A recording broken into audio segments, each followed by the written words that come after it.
ये कहानी जैक के बारे में है जो कि पिंडोरा प्लैनेट का रहने वाला होता है। ये अपनी पत्नी और अपने बच्चों के साथ बहुत खुशी होता है। इसमें इसकी वाइफ और बच्चे हैं।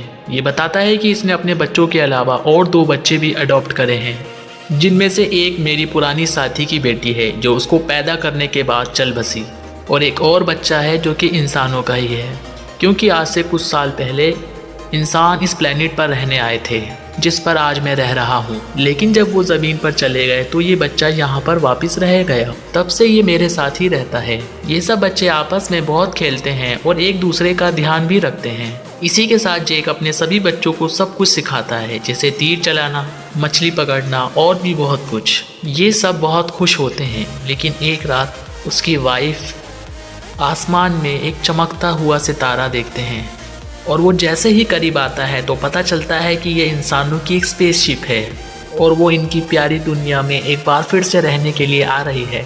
इस स्पेसशिप की आग से जंगल में बहुत ज़्यादा आग लग जाती है, जिसमें बहुत सारे जानवर भी मारे जाते हैं और इसमें बहुत ज़्यादा नुकसान होता है। और इस स्पेसशिप में से इंसान निकलते हैं जो बहुत बड़े बड़े रोबोट्स के अंदर बैठे हुए होते हैं, और इनकी बहुत सारी गाड़ियाँ थीं जो रास्ते में आने वाली सभी चीज़ को कुचल रही थीं। जेक और उसकी वाइफ के पास इस तबाही को देखकर रोने के अलावा और कुछ भी नहीं बचता।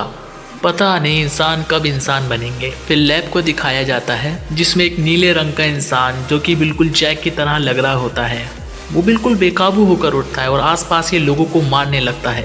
उसके साथी उसे बताते हैं कि आप हमारे कर्नल हैं और आप इंसान ही हैं।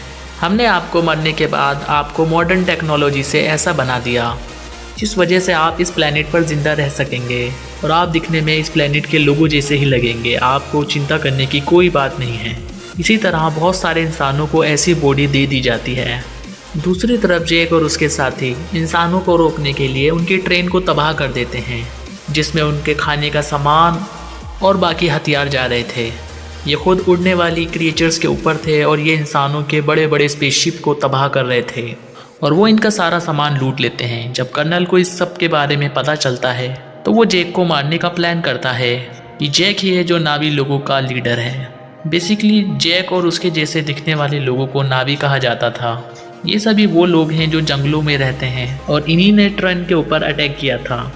लेकिन कर्नल की सीनियर ऑफिसर उसे बताती है कि जब भी हमने जेक के जंगलों में अपने जहाज़ बेचे तो उड़ने वाली क्रिएचर्स ने उनको तबाह कर दिया। अब तुम ही हो हमारी मदद कर सकते हो। फिर कर्नल जंगल में अपने कुछ साथियों के साथ जाता है जिसमें जेक के कुछ बच्चे खेल रहे होते हैं। वो अपनी तरफ इंसानों को आकर देखकर अपने फादर को बताते हैं, लेकिन उसी वक्त इंसान उनको पकड़ लेते हैं। तभी हमें दिखाया जाता है कि जेक की वाइफ एक तीर इंसान के सर के आर पार कर देती है। दोनों में लड़ाई शुरू हो जाती है। जेक की वाइफ अपने बाकी बच्चों को तो बचा लेती है, लेकिन कर्नल उसके एक बच्चे को पकड़ लेता है जो कि इंसानी शक्ल वाला बच्चा था जिसे जैक ने अडॉप्ट किया था। जेक की वाइफ अपने बच्चे के लिए बहुत परेशान ही थी कि जैक कहता है कि हमें इस जंगल को छोड़कर जाना होगा क्योंकि मैं यहाँ का लीडर हूँ और वो कर्नल मेरे पीछे है।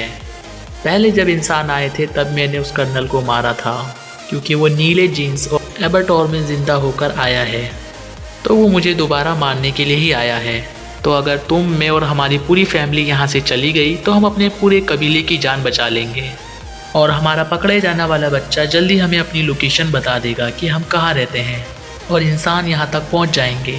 जेक की वाइफ यहाँ से जाना तो नहीं चाहती, लेकिन आखिरकार वो मान जाती है।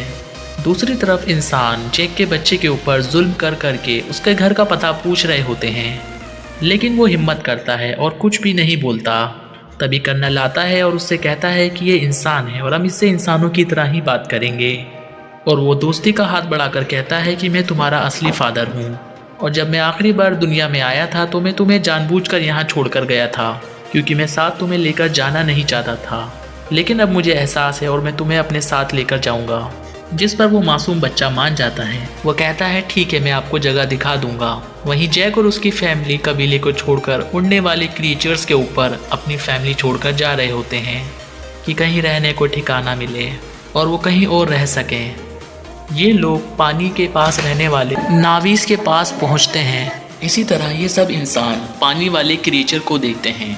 इस पर भी लोहे से बनी हुई चेन और छोटे मिसाइल से अटैक करते हैं।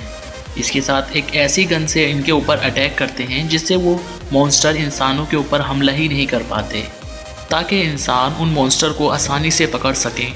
वो बेचारा मॉन्स्टर अपने छोटे बच्चे के साथ तैर रहा होता है जिसने इंसानों का कुछ भी नहीं बिगाड़ा होता, लेकिन वो दर्द से चीख रहा था, तड़प रहा था। लेकिन आखिरकार वो वहीं पर मारा जाता है और उसका छोटा बच्चा उसके इर्द गिर्द घूमकर तैर रहा होता है और उसको आवाज़ें दे रहा होता है। और इंसान बहुत ही बेशर्मी के साथ खुशी में इंजॉय कर रहे थे कि हम अपने मिशन में कामयाब हो गए। ये सब देखकर कर्नल का बेटा काफ़ी तकलीफ़ में होता है, क्योंकि उन्हें इन सब क्रीचर्स की बहुत ज़्यादा परवाह थी। वो होने वाले जुल्म को बर्दाश्त नहीं कर पा रहा होता।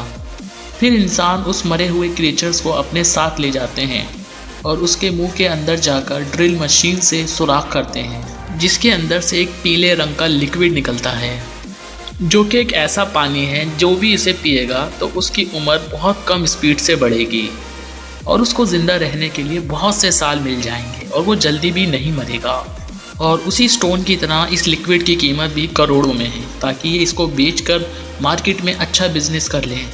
अगले दिन हमें दिखाया जाता है कि मरे हुए मॉन्स्टर को सब्ज रंग वाले नावीस क्रिएचर देख लेते हैं और वो लोग जेक को बहुत बुरा भरा बोलने लगते हैं कि तुम्हारी वजह से इंसान यहाँ तक पहुँचे और अब वो हमारे क्रिएचर्स को मार रहे हैं और बहुत जल्द हमें भी मारेंगे। लेकिन ग्रीम नावी लीडर कहता है कि जो हुआ सो हुआ, लेकिन अब हम इंसानों के साथ जंग करेंगे। और कुछ देर बाद जेक का बेटा उसी सबसे बड़े क्रीचर से मिलने जाता है। वो देखता है कि उसके ऊपर एक एंकर जैसी डिवाइस लगी हुई है, जिस वजह से उस क्रीचर को उस डिवाइस ने वहीं पर पैरालाइज किया हुआ था और वो हिल भी नहीं पा रहा था, क्योंकि इंसान उस पीले रंग के लिक्विड को हासिल करने के लिए और भी क्रीचर्स को मार रहे होते हैं। और इस बार बारी है जैक के बेटे के बड़े मॉन्स्टर की, जो कि साइज़ में बहुत ज़्यादा बड़ा है और लिक्विड भी उसमें से काफ़ी सारा निकल सकता है। इसीलिए इंसान उस मॉन्स्टर को मारना चाह रहे हैं। बेटा और बाकी भी उसके पास होते हैं। इसी के साथ वो इनके आसपास तेज़ी से आ रहे होते हैं और कर्नल उन बच्चों को उन मॉन्स्टर के साथ दूरबीन से देख लेता है। जैक को पता चलता है कि उनके बच्चे ख़तरे में हैं, तभी वो अपने हथियार उठाकर निकल पड़ते हैं। इसी के साथ बच्चे बहुत मुश्किल से वो डिवाइस उस मॉन्स्टर के अंदर से निकाल पाते हैं, जिस वजह से वो मॉन्स्टर आगे तैरकर नहीं जा पा रहा होता। लेकिन आखिरकार वो मॉन्स्टर छूट जाता है और बड़ी तेज़ी से वहाँ से निकलकर तैर जाता है। लेकिन इंसान अभी भी फायरिंग करते हुए उन बच्चों का पीछा कर रहे होते हैं। यहाँ पर लीडर की बेटी मरने ही वाली होती है, तभी जैक का बेटा आकर उसको हाथ बढ़ाकर उसकी जान बचा लेता है। लेकिन थोड़ी ही देर में इंसान एक बड़ा सा जाल डालकर बच्चों को पकड़ लेते हैं और वो उन्हें अपनी शिप पर ले आते हैं। कुछ बार हम देखते हैं कि इन बच्चों के पेरेंट्स भी यहाँ पर उड़ने वाले क्रीचर्स पे आ जाते हैं और जैक रुक कर देखता है कि इंसानों ने उसके बच्चों को शिप के आगे बांधा हुआ है। कर्नल जैक से कहता है कि अगर तुम अपने बच्चों की जान बचाना चाहते हो तो तुम शिप पर अकेले आओ। इसी के साथ जैक सबकी बेहतरी के लिए अकेले जाने का फैसला करता है। लेकिन तभी जैक के बेटे का सबसे बड़ा क्रीचर मॉन्स्टर पानी के नीचे से आकर इनकी शिप पर चढ़ जाता है और अपने हाथों और दुम से इन क्रीचर्स और ह्यूमंस को मारने लगता है। वो हर चीज़ तबाह कर रहा होता है। इसी को देखकर जैक और उस लीडर को भी मौका मिल जाता है इंसानों पर हमला करने का और इसी के साथ वो सब लोग शिप की तरफ बढ़ने लगते हैं। इंसानों और इन नावीज़ लोगों के बीच काफ़ी तगड़ी लड़ाई हो रही होती है। बहुत से इंसान भी मारे जाते हैं और कुछ नावीज़ भी। और वो पानी वाला क्रीचर इंसानों की छोटी शिप के ऊपर से एक जंप लगाता है, एक लोहे की रस्सी से इनको दबाकर मार देता है। जैक भी इंसानों से मुकाबला करते हुए बच्चों के पास पहुंच जाता है और वो उन बच्चों को वहां से छुड़वा लेता है। कुछ बच्चे अपने अडॉप्टेड भाई यानी उस ह्यूमन को ढूंढ लेते हैं और वहां से भागकर अपनी जान बचाते हैं। लेकिन इस सब में जैक का एक बेटा मारा जाता है और उसकी माँ ये सब देखकर अपने दिल पर काबू नहीं रख पाती और चिल्ला चिल्ला कर रोने लगती है। कर्नल ने जैक के फिर से 2 बच्चे पकड़ लिए होते हैं और वो इंतज़ार कर रहा होता है कि जैक वापस उसके पास आएगा और इसी मौके को देखते हुए हम उसको मार डालेंगे। लेकिन जैक बड़ी खामोशी से आकर वहाँ पर एक धमाका करता है, जिससे सारे तरफ आग ही आग लग जाती है। जिससे बहुत सारे इंसान भी मारे जाते हैं। इसी के साथ उसकी वाइफ भी अपने तीरों से काफ़ी लोगों को मार रही होती है और एक इंसान को गुस्से वाली आंखें दिखाकर मार डालती है, क्योंकि अभी अभी उसने अपना बेटा खोया था और उसकी आंखों में बहुत ज़्यादा दर्द था। इस सब में कर्नल मौका देखकर जैक की बेटी को पकड़ के चाकू की नोक पर रख लेता है और जैक और उसके साथियों से कहता है कि तुम हथियार डाल दो। लेकिन तभी जैक की वाइफ आकर कर्नल के बेटे के ऊपर ही चाकू रख देती है। इसको देखते हुए कर्नल को उसकी बेटी को छोड़ना पड़ जाता है और फाइनली जैक और कर्नल की हैंड टू हैंड फाइट होती है, जो बहुत ख़तरनाक होती है। फाइनल में जैक उस कर्नल का गला दबाकर उसको भी मार देता है और आखिरकार ये जालिम कर्नल पानी में डूबकर मरने लगता है। लेकिन कर्नल का बेटा उसको डूबने से बचाकर उसे पानी के ऊपर ले आता है, क्योंकि कर्नल ने उसकी जान जो बचाई थी जब जैक की वाइफ ने उसके ऊपर चाकू रखा था। जब कर्नल उससे कहता है बेटा मेरे पास आओ, तो वो उस पर गुस्सा करके अपनी फैमिली के पास चला जाता है और जिसको देखकर जैक की फैमिली भी बहुत खुश होती है और वो ह्यूमन अडॉप्टेड बच्चे को पहले जैसा ही प्यार करते हैं। आखिर में हमें दिखाया जाता है कि जैक अपने मरने वाले बच्चे को पानी की सतह के अंदर दफना देता है।